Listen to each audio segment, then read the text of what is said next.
አዲስ ኦርጋኒዝም ከዚህ በኋላ ይፈጠራል። ዛሬ የምናያቸው ኦርጋኒዝሞች፣ እጽዋቶች፣ እንስሳቶች በፊት የነበሩ ናቸው። ከዚህ በኋላስ አዲስ እንስሳ ወይም አዲስ ፍጥረት ሊመጣ ይችላል። አሳ ነባሪና አሳ ሁለቱን ስናያቸው the whales and fishes ተመሳሳይ ናቸው።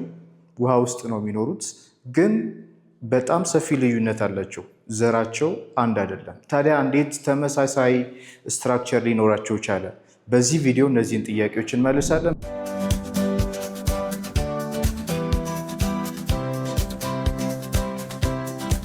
ተማሪ ቤት ላንቺ፣ ተማሪ ቤት ላንተ።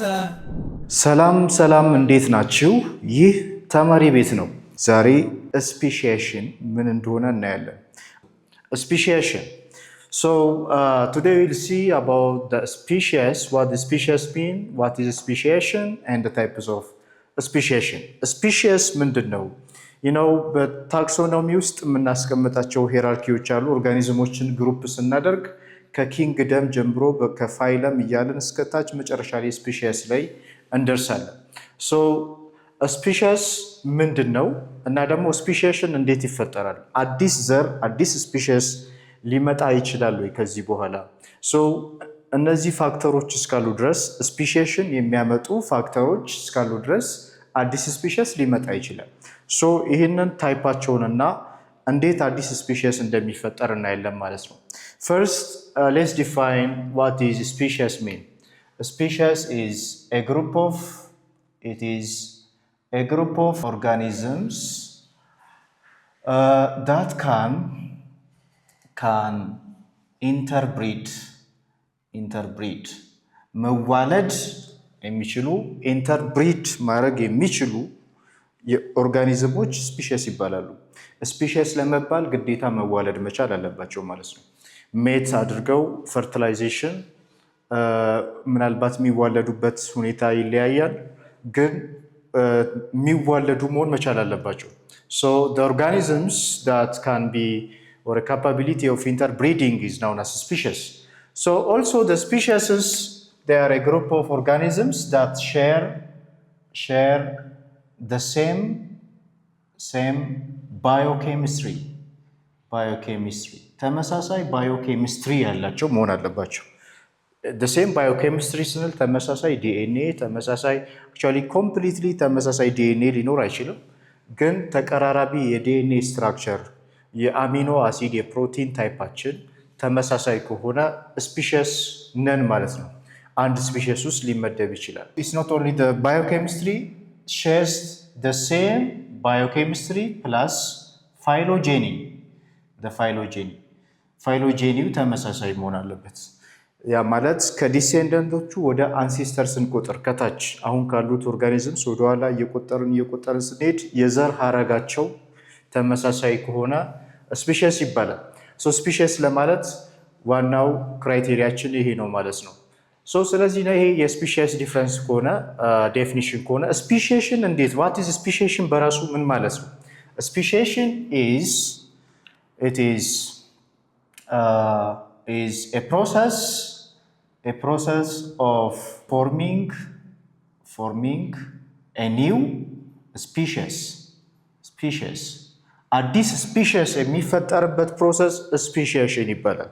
አዲስ ስፔሺስ አዲስ ዘር የሚፈጠርበት ነው። እስካሁን ያሉ ስፔሺሶች ተዋልደው ምን ብለው በፋይሎጄኒ በባዮኬሚስትሪ የኢንተርብሪድ እያደረጉ እዚህ ደርሰዋል። ከዚህ በኋላስ ዳይቨርጅ ሊሆኑ ይችላሉ ወይም ወደ ሌላ ስፔሺስ ኢቮልቭ ሊያደርጉ ይችላሉ። የተለያዩ ኢንቫይሮንመንታል ፋክተሮች ወይም ሌሎች አይሶሌሽኖች አሉ። በዛ ምክንያት አዲስ ስፔሺስ ሊፈጠር ማናቀው ስሙን ማናቀው አይተነው ማናቀው አዲስ እንስሳ አዲስ እጽዋት ሊመጣ ይችላል። ይሄ የስፔሺዬሽን ፕሮሰስ ነው። ግን አሁንስ ያሉት ስፔሺሶች በምን መልኩ ነው ከዚህ በፊት የምናያቸው አሁን ላይ ያሉት ዳይቨርሲቲ የአኒማልስ የፕላንት ዳይቨርሲቲ ከዚህ በፊት ያልነበረ አሁን ግን ያለን እየበዛ መጥቷል። እንዴት እየበዙ ሊመጡ ቻሉ? ቀድሞ ከነበሩ ኦርጋኒዝምስ አሁን ያሉት እንዴት ሊበዙ ቻሉ? በዙ የምንለው በቁጥር ሳይሆን በአይነት እየበዙ ዳይቨርሲቲያቸው መጥቷል። ስፔሺዬሽን እንዲፈጠር የሚያደርጉ ሁለት ታይፖች አሉ። አሎፓትሪክ ሲምፓትሪክ የሚባሉ ናቸው። ብዙ ጊዜ የምንጠየቃቸው ናቸው። ታይፕ ኦፍ ስፔሺዬሽን አሎፓትሪክ ስፔሺዬሽን ምን ማለት ነው? the speciation which is formed by geographical separation በዚህ መሰረት የሚፈጠር ስፔሺዬሽን አሎፓትሪክ ይባላል። the species group of individuals organisms they are separated in geography or in physical separate ልንል እንችላለን። ፊዚካል ሴፓሬሽን ምን ማለት ነው? በአንድ ቦታ ላይ አብረው ሲኖሩ የነበሩ አብረው እየተዋለዱ የኖሩ የነበሩ ኦርጋኒዝሞች ከጊዜ በኋላ በቦታ ሊለያዩ ይችላሉ ማለት ነው። በተለያየ ናቹራል ኢቨንቶች መሰረት ሊለያዩ ይችላሉ። ለምሳሌ ይህንን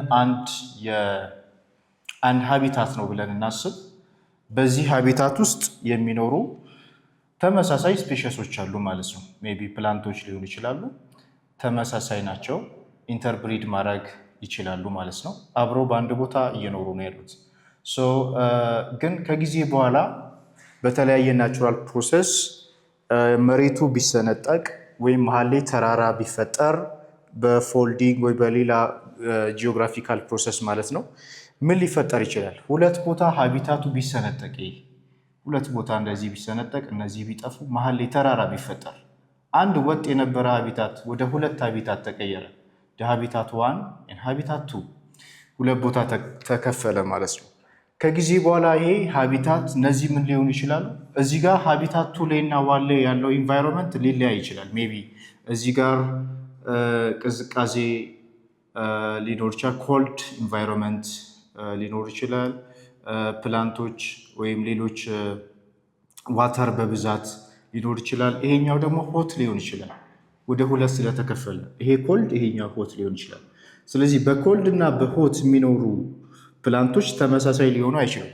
ከጊዜ በኋላ እነዚህ በአዲሱ ሃቢታት የገቡት ፕላንቶች ዘራቸው ይቀየራል ማለት ነው፣ አዲስ ሆኑ። ስለዚህ አንድ የነበሩት ኦርጋኒዝሞች ሃቢታታቸው ጂኦግራፊካሊ በመለያየታቸው ምክንያት በማዕከላቸው ወይ ወንዝ ሊፈጠር ይችላል ወይ ተራራ ሊፈጠር ይችላል። በዚህ ምክንያት እነዚህ እዚህ ጋር አዳፕት ያደርጋሉ፣ እነዚህ ጋር እዚህ ጋር ያለውን ኢንቫይሮንመንት አዳፕት ያደርጋሉ። በዛ አዳፕቴሽን ውስጥ ይራባሉ። የሚወለዱት አዳዲስ ስፔሺሶች በሆት ውስጥ የሚፈጠሩት ለምሳሌ ብዙ ሄር ላይኖራቸው ይችላል፣ አኒማልስ ከሆኑ ብዙ ፀጉር ላይኖራቸው ይችላል፣ ሳብኩታኒየስ ቲሹ ላይኖራቸው ይችላል። እነዚህ ደግሞ ኮልድ ላይ ስለሆነ ሳብኩታኒየስ ቲሹ ይኖራቸዋል፣ ሄር ይኖራቸዋል። ብዙ ጊዜ ተኝተው የሚያሳልፉ ይሆናሉ። ቢሄቪየራቸው ይቀየራል።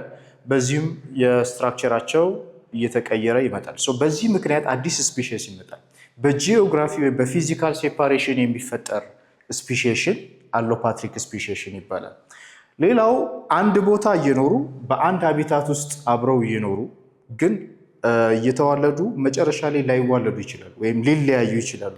አብረው በተመሳሳይ ሃቢታት ውስጥ እየኖሩ እንደዚህ አይነት ከሆነ ሲምፓትሪክ ስፔሺዬሽን ይባላል። the sympatric speciation that occurs in the same habitats in the mechanism of reproductive isolation or behavioral isolation አብረው እየኖሩ ሊለያዩ ይችላሉ ማለት ነው። ፊዚካሊ ሳይለያዩ ጂኦግራፊካሊ ሳይለያዩ within the same habitat there may be a chance of forming a new species አዲስ ስፔሺስ ሊፈጠር ይችላል። ታዲያ አብረው እየኖሩ በተመሳሳይ ኢንቫይሮንመንት እንዴት አዲስ ስፔሺስ ሊወጣ ይችላል? ሪፕሮዳክቲቭ አይሶሌሽን የምንለው አለ። እሱን ነው የምናየው። ይሄ ሰፊ ነው አክቹዋሊ ለብቻው የምናየው ቢሆንም ሃይላይቱን ስንመለከት ሲምፓትሪክ ስፔሺዬሽን ላይ ለምሳሌ አንደኛው በፕላንቶች ፖሊፕሎይዲ የምንለው አለ። ፖሊፕሎይዲ that is one of the case ፖሊፕሎይድ መሆን or having more than 2 set of chromosome ለምሳሌ 4n ክሮሞዞም ያላቸው ፕላንቶች አሉ። ከሁለት በላይ ክሮሞዞም ያላቸው ወይም በሙቹዌሽን ምክንያት ሚስ ፕሪንት የሆነ ተጨማሪ ክሮሞዞም አላቸው። ስለዚህ የክሮሞዞም መጠኑ ሲበዛ ቫሪያቢሊቲ ይበዛል ማለት ነው። ስለዚህ አንዱ ከአንዱ ጋር ኢንተርብሪድ ላይሆን ይችላል፣ አዲስ ኦርጋኒዝም ሊፈጠር ይችላል። አንደኛው ምክንያት ሙቹዌሽን ሊሆን ይችላል ማለት ነው። ሙቹዌሽን ጂን ሙቹዌሽን ይህንን ሊያመጣ አብረው እየኖሩ ሊለያዩ ይችላሉ። and also በቢሄቪየር ሊለያዩ ይችላሉ። ቢሄቪየራል አይሶሌሽን የምንለው ለምሳሌ ወፎች ለሪፕሮዳክሽን የሚጠራሩበት ድምፅ አለ። ኮርሺፕ የምንለው በድምፅ ነው የሚጠራሩት። ሲጠራሩ ከጊዜ ወደ ጊዜ ድምፃቸው የእያንዳንዱ ስፒሽስ ኦፍ በርድስ የኮርሺፕ ሜቲንግ ኮላቸው ይለያያል። የሚጠሩበት ድምፅ ማለት ነው። በጊዜ ሂደት ድምፃቸው እየተቀየረ ሊመጣ ይችላል። ሌሎቹ በርዶች ሪኮግናይዝ ላያደርጓቸው ይችላሉ። ስለዚህ በዚህ ምክንያት በቢሄቪየር በሌላው ሜካኒካል አይሶሌሽን የምንላቸው አሉ። አብረው የኖሩ በሪፕሮዳክቲቭ አይሶሌሽን ወይ በቢሄቪየራል አይሶሌሽን ምክንያት ሊለያዩ ይችላሉ። አንደኛ ክሮሞዞማቸው መጨመሩ ወይ ፖሊፕሎይድ መሆናቸው በፕላንቶች ወይ ደግሞ በቢሄቪየራል አይሶሌሽን ምክንያት የባህሪ ልዩነት የሪፕሮዳክሽን ልዩነት ያመጣል። የሪፕሮዳክሽን ልዩነት የስፒሽስ ልዩነት ያመጣል። አዲስ ስፒሽስ ሊፈጠር ይችላል። ዲስ ኢዝ ታይፕስ ኦፍ ስፔሺዬሽን። ኦኬ ይህን ካለን ስፔሺዬሽን በዚህ አይነት ሁለቱን ከያዝን ሁለቱን እንዳንረሳ አሎፓትሪክ፣ ሲምፓትሪክ። ዲስ ኢዝ ጂኦግራፊካል፣ ዲስ ኢዝ ቢሄቪየራል። ሁለቱን እንለያቸዋለን። ሌትስ ሲ ዘ ፓተርንስ ኦፍ ኢቮሉሽን። ኢቮሉሽን ሶስት ፓተርን አለው። ሶስት አይነት ፓተርን አለው። የተለያዩ ኦሪጂን ያላቸው የተለያየ አንሲስተር ያላቸው ምንም የማይገናኙ ኦርጋኒዝሞች ኢን ዘ ሴም ኢቮሉሽን እየተቀራረቡ ሊመጡ ይችላሉ። ኦሪጂናቸው ተመሳሳይ የነበረ ዳይቨርጅ ሊያደርጉ ይችላሉ። ለምሳሌ we can take an example the lion and the tigers። ለምሳሌ አንበሳና ነብር ተመሳሳይ ስፒሺስ ወይም ተመሳሳይ አንሲስተር የነበራቸው ናቸው። መዋለድ የሚችሉ ናቸው አንበሳና ነብር። በሰዓቱ ግን የሚኖሩበት ሃቢታት እየተለያየ ስለመጣ መጨረሻ ላይ የተለያየ ስፒሺስ ሆነዋል። የላየኖች አፍሪካና ኢንዲያ ላይ እየበዙ እያደጉ መጥተዋል። እነዛ ደግሞ በአውስትራሊያ አካባቢ እያደጉ መጥተው የሚኖሩበት ቦታ ስለተለያየ መጨረሻ የተለያየ ስፒሺስ ሆነዋል። ግን በፊት ኮመን አንሲስተር የነበራቸው የሚዋለዱ የነበሩ እንስሳቶች ናቸው። ስለዚህ ይሄ ፓተርን ናቸው። ኢቮሉሽን ወደ አንድ ሊመጣ ይችላል፣ ከአንድ ወደ ብዙ ሊሄድ ይችላል፣ ደግሞ እኩልም ሊሄድ ይችላል። ትሪ ታይፕስ ኦፍ ፓተርንስ ዳይቨርጀንት፣ ኮንቨርጀንት and parallel evolution ብለን በሶስት እንከፍላለን። What's the divergent evolution? This evolution is a species with a common ancestor evolves differently. Originally they have a common ancestor and they evolves in different environments and they have different pattern of evolution. የተለየ ሆነው እያደጉ ይመጣሉ። For example, we can take the evolution of human and apes የሁለቱም መውሰድ እንችላለን። the great apes ብንላቸው አሁን ያሉት የኒው ወርልድ ማንኪስ እና የሂውማን ኢቮሉሽን። አሁን ያሉ ዝንጀሮዎች አሉ። አሁን ያሉ ዝንጀሮዎች የመጡት የራሳቸው ኢቮሉሽን አለ። ኦልድ ማንኪስ ምንላቸውም አሉ። የሰውም ኢቮሉሽን አለ። ግን ኦሪጂናሊ ኮመን አንሲስተር ነበራቸው ተብሎ ይታሰባል። እነዚህ ኤፕስ ኤንድ ሂውማን they was a common ancestor which is known as ፓን የሚባል አንሲስተር ነበራቸው። ከ6 ሚሊዮን ዓመት በፊት የነበራቸው አንሲስተር ነው። ከ6 ሚሊዮን ዓመት በፊት ሁለቱም ኮመን አንሲስተር ነበራቸው። ፓን የኤፕስን ኢቮሉሽን ላይን ይዞ እነዚህ ወደ ኒው ወርልድ ማንኪስ መጥተዋል ማለት ነው። የፓን ኢቮሉሽን ደግሞ በዚህ በኩል ወደ ሰዎች የሆሚኒን ግሩፖችን ይዞ ከነ ሆሞ ኢራክተስ ሃቢሊስ እያለ እስከ ሆሞ ሳፒያን ባለው ኢቮሉሽን ይመጣል። ስለዚህ ከአንድ አንሲስተር ዳይቨርጅ ሊያደርጉ ይችላሉ። ለዚህ ማስረጃ የሚሆነው የዳርዊን ፊንች ነው። ጋላፓጎስ አይስላንድ ላይ ያጠናቸው የፊንች ስትራክቸሮች ናቸው ማለት ነው። that we call ዳርዊን ፊንችስ። አንድ በርድ የአንድ የበርድ ስፒሽስ ወደ ተለያየ በርድ ስፒሽስ ዳይቨርጅ ሆኖ ታይቷል ማለት ነው። ለምሳሌ አንዳንዶቹ በርዶች ፕላንት ኢተር ሆነዋል፣ ቬጂተሪያን የሆኑ ነበሩ። አንዳንዶቹ ደግሞ ኢንሴክት ኢተርስ የሆኑ ነበሩ። አንዳንዶቹ ደግሞ ውድ ኢተርስ የነበሩ አሉ። ስለዚህ አንዱ በርድ በአይስላንዶች ውስጥ ሲታዩ ከአንድ የበርድ ዝርያ ውስጥ ፕላንት ኢተሮች ወጥተዋል፣ ኢንሴክት ኢተሮች ወጥተዋል፣ ውድ ኢተሮች ወጥተዋል ማለት ነው። ፊንች ስትራክቸራቸውም አንዳንዶቹ በጣም ሻርፕ የሆነ ፊንች የነበራቸው እንደዚህ አይነት ሻርፕ ያላቸው በርዶች ነበሩ። የተለያየ ስትራክቸር ማግሮቭ የሆነ ስትራክቸር ያላቸው በርዶች ነበሩ። ስለዚህ በሚኖሩበት አካባቢ ሲበተኑ ዳይቨርጅ እየሆኑ ሊመጡ ይችላሉ። ሰርቫይቭ ለማድረግ ሲሉ ኢንሴክት ሲበሉ የነበሩት ፕላንት መብላት ሊጀምሩ ይችላሉ። ስለዚህ በዚህ አይነት ኢቮሉሽን ዳይቨርጀንት ኢቮሉሽን ሊፈጠር ይችላል። ዳት ፓተርን አንዱ ፓተርን ነው። ከአንድ ኮመን አንሲስተር መውጣት ማለት ነው፣ የተለያየ ስፒሽስ መሆን። ዲያዘር ኢዝ ኮንቨርጀንት ኢቮሉሽን።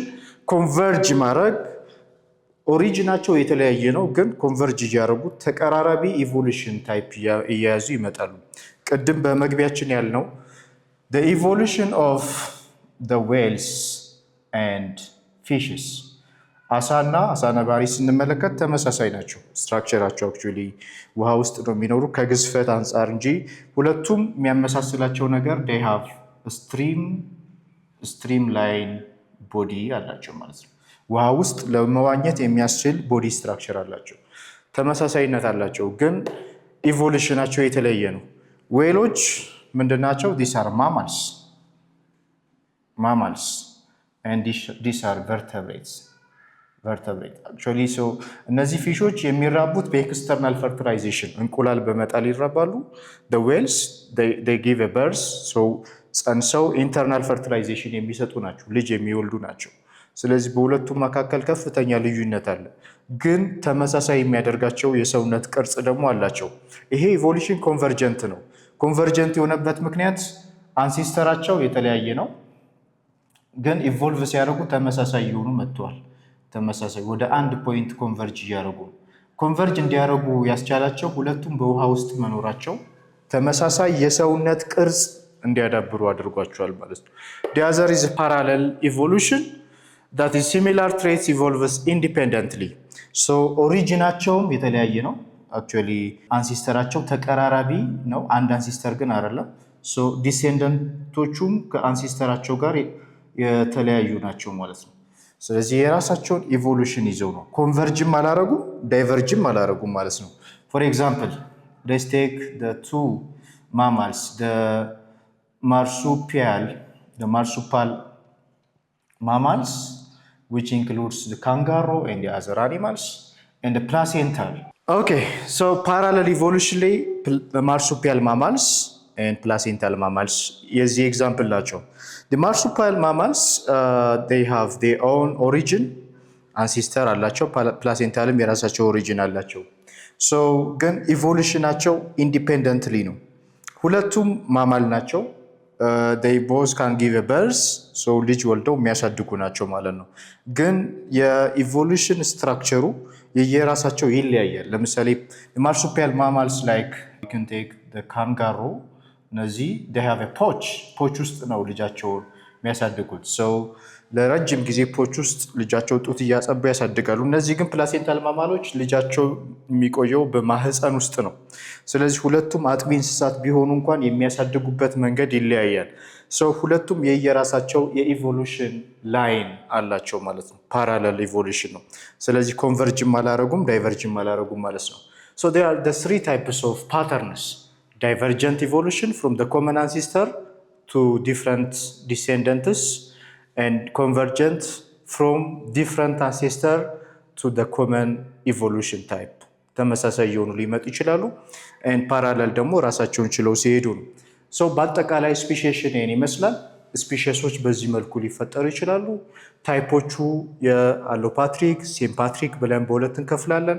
ፓተርኑ ጋር ስንመጣ ደግሞ ሶስት አይነት ፓተርን አለ። እያንዳንዱ በምንድን ነው ኤግዛምፕሎቻቸው። አንዳንድ ጊዜ የኤግዛምፕል ተሰጥቶ የአንድ ኦርጋኒዝም ኢቮሉሽን ተሰጥቷችሁ ምን አይነት ኢቮሉሽን ነው ፓተርኑ ተብለን ልንጠየቅ እንችላለን። በእያንዳንዱ ኢቮሉሽን ታይፕ ኤግዛምፕሎቻቸው ማወቅ በጣም አስፈላጊ ነው። this is very interesting topic of the evolution. this all about the speciation. ቪዲዮ የተመቻችሁ ይመስለኛል። ለጓደኞቻችሁ ሼር አድርጉላቸው። ጥያቄዎቻችሁን፣ ሀሳባችሁን በኮሜንት አጋሩን። የፌስቡክ፣ የዩቲዩብ፣ የቴሌግራም ቻናላችንን ሳብስክራይብ በማድረግ ተቀላቀሉ። በቀጣይ ቪዲዮ እንገናኛለን። መልካም ጊዜ